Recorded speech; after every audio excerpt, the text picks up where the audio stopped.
Namaste again, folks. I stand here today in front of the Muradeshwar temple to try and go through the story of the blind archer, Prithviraj.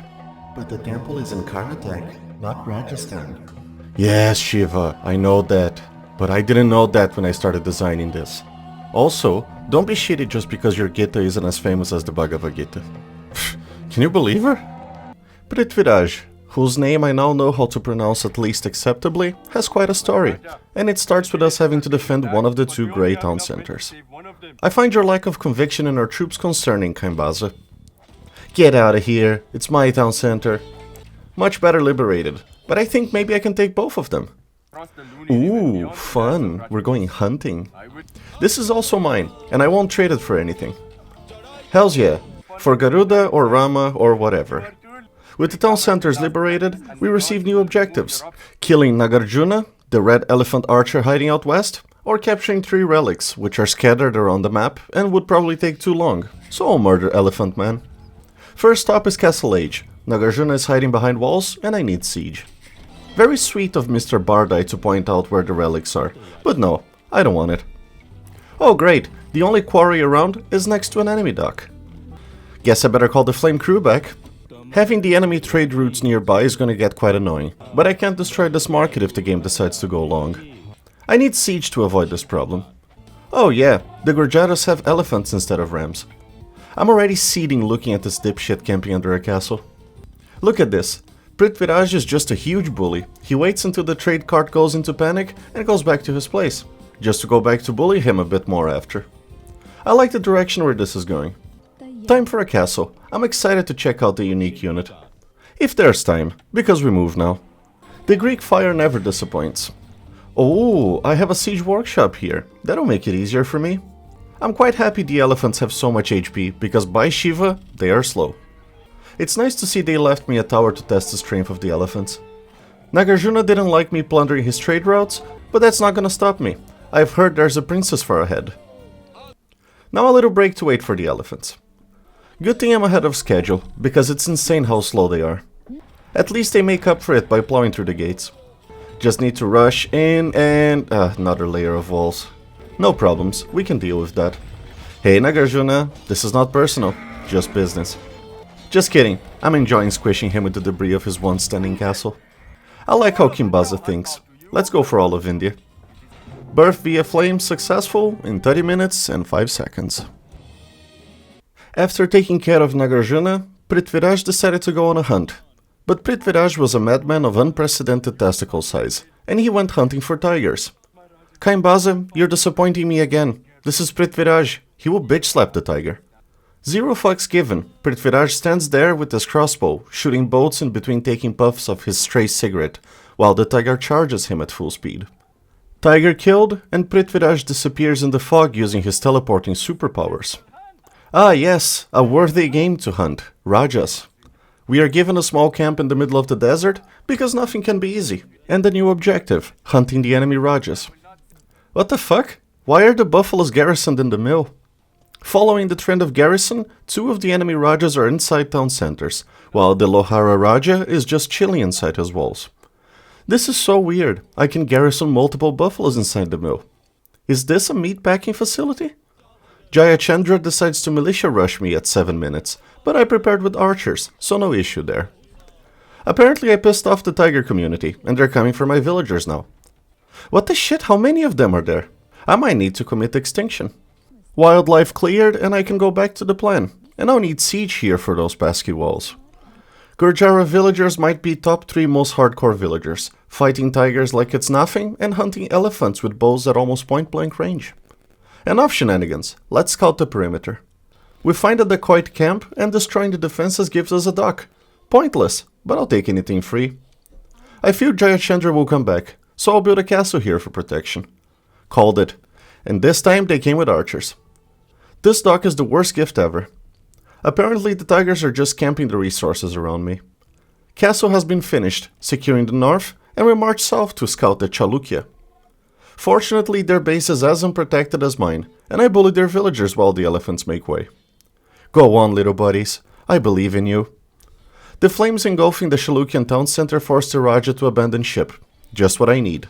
The camel riders chase him down with bloodshot eyes, and as he is cornered next to the great market of Chalukya, the scimitars drop on his neck, signaling the resignation upon Prithviraj. That's what I like to hear, bitch! On to Sumra, we turn our eyes to. I'm developing a newfound love for camel units lately. They're really fun to play. Wait, is that the Raja running around in his tunic through the desert? Get him, boys! Choke him with his own tunic. I like how they try to play off their leader throwing himself at me. Either way, that's very convenient, and we'll shave off a few minutes. This castle here is the best thing I could have done. Anyways, hi Lohara, wanna have a drink? They had a decent army, but there's no comparison with the camel gang. They are so heartless attacking defenseless elephants. If the siege weapons had here their real-life speed, I would be in the final scenario by now. But the gates fall, and the camels rush in to give Lohara's Raja a scimitar hug. I'm liking the metaphors here, pretty solid. Scenario I don't know how to pronounce, and one try ended in 41 minutes and 16 seconds. I may have left out a big part of the reason why Prithviraj was so driven. Pussy. He was having an affair with Sanyogita, the daughter of Jayachandra, and Jayachandra didn't like that one bit. He arranged for her to marry anyone else, and that's what we're here to stop. We have 1 hour to crash the party and kidnap the princess so Prithviraj can put a ring on it. Pfft, no danger can stop his horniness, and he'll do this the pacifist way. Excuse me fellas, I want no part in this bullshit. We stumble upon some monks hanging out, and they decide to help in the name of love. Now check out the sick moves on the old monk body blocking the camel like a try-hard Dota player. Now that we told the camel about the princess, he joins our side to help achieve this love story for Prithviraj. The word continues to spread, but for now Camel Man rides alone as we must make haste to save the princess. Not even the alligators dare stand in the way of love. That felt like a bit of a waste of a sail. I'm sure the camel could have swum that short distance. I don't know if I'm just choosing the right path, but it seems awfully empty and easy. We reach Kanauj and prepare the escape vehicle before running in to rescue Sanyogita. Okay, don't be creepy, Kaimbasa. We sacrifice the camel body so the princess can escape. She takes a couple arrows to her neck, but nothing too worrisome, and boards the escape ship. This is why you should research ballistic, kids. I think I might be able to do this in under 10 minutes. Sanyogita disembarks already healed from her wounds and start making way to Laukat. Make way, fuckers, princess is in the house. Yes, fetch the musicians, she requested Cannibal Corpse. They managed to scrape the musicians in time, and the newlywed couple had their first dance to Hammer Smash Corpse. Love is beautiful, and the scenario is over, in 7 minutes and 4 seconds. Jayachandra was livid after they got married. How dare she marry someone he didn't like? So he called in some buddies from out west to give Prithviraj a spanking. The Ghorids showed up in 3 different colors to raid, annoy me, and collect relics. This is the first scenario I play where I'm fighting against a relic win, and I'm not gonna lie, I'm nervous. It's fine, buddy, we'll defile their holiest symbol in return. We start on Imperial Age, so at least we have a siege advantage. I send the camels up ahead to scout the area, and they stumble upon a relic cart. I wonder if they're related. I'll send it there, but I'm not wasting time on this. The farthest monastery is scouted, but they have a big enough army I won't be able to bully them. And facing them is a bad idea as usual. I should probably upgrade the hussars before we try this. The extra line of sight on the trebs is such a godsend. Hussars are probably a bit too weak for a big fight, but I just need to distract them long enough for the trebs to work. Jesus Christ, their army is massive. And I'm also terrible at luring enemies. Come on trebs, you can do it. Or not. Shit. Okay, I know I said no restarts, but I'm sure I would fail if I kept going. This time we order more trebs, and I'm gonna try camel riders instead of hussars. I'm gonna start with the monastery closest to me to see if I can gain momentum. Just need to scout a bit to see if I can find an easy sniping spot. Yeah, this is perfect. I don't have time for this bullshit. Alright, let's do this and hope they are not training pikes. They have elephants, and I have no idea if the camels are a good counter. Luckily we're fighting weak monasteries, and the first one drops. I don't know what these words are, but let's go. I'm being chased out of here by elephants and knights, but only because I'm too nervous to fight right now, with the timer running down and all. We move to Yellow Ghorid, and even though they have a decent army, we plant the trebs and distract them long enough. You're a goddamn enabler, Govintai. Everything is a bit chaotic now, and the challenge becomes finding a way towards red. Now green decides to come after me for raiding their monastery, but I ignore as the clock is ticking. 1 by 1. I'm pretty glad the camel riders have decent pierce armor, or I wouldn't stand a chance. Monastery in sight, and we should have enough traps for critical mass. And it falls. I probably need a shower after this. Are they gonna do slam poetry about monastery destruction? Monastery of misery. Ghorid strong, like rock, but did wrong, and suck my cock. Fate of India decided in 14 minutes and 18 seconds. But the ghorid didn't like the poetry one bit. Prithviraj knew about that, and asked his buddy to prepare for war, but no one gave a shit. So he must go on a slam poetry circuit to convert the Rajas to his side. Ooh, we should tell that one about the ghorid sucking cock. I know back when I started, one of the rules I made for this was that pausing was a no-no. But I'll let it slide here, as there is a slight chance of multiple conversions if the poets all start at the same time. Like this. But 2 is not enough, and although I'd like to get 4, the chances of that happening diminishes exponentially due to the probability based on conversion time. So I'll settle for 3. Oh buddy, I couldn't agree with you more. Like a poorly written bad omen, Chand gives us our new objective, defeating the Skittle friends. Yadava in green, Chola in yellow, and Pagan in cyan. But before that I'll go to the last Raja to convert him for the easy achievement. Wait, are they enemies here? Julia Roberts. Julia, Rob, Hurts. Poetry so bad Indian dynasties and Rajas resign, and we start preparing for the ghorid raids that shall start soon. We start with significant resources and go for fast Imperial Age. A little cast where it seems they'll be coming from. There's 3 potential raiding spots. I'm gonna need a lot more stone for this. And camels. They've worked so far. They'll work again. Can't forget conscription for that sweet boost in production. A castle here won't do us any harm. Oh boy, they're right in front of us.